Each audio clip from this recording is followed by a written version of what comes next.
genda umurebe umwe mwahuye cya gihe. uyu munsi hano ni ibintu byarahindutse, hajemo development, hajemo impinduka, hajemo ibintu byinshi cyane bitandukanye, ariko Yesu undi mwahuye original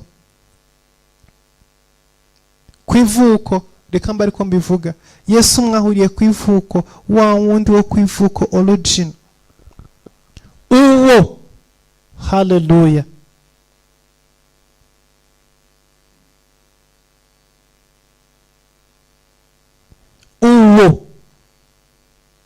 uwo Yesu niwe ukeneye kongera gufataho. Benshi mu nzira baradandabirana, benshi mu nzira birabagora, benshi muri uru rugendo rurabarushya, agakiza kakababihira kubera ko bagera ahantu bakarekura Yesu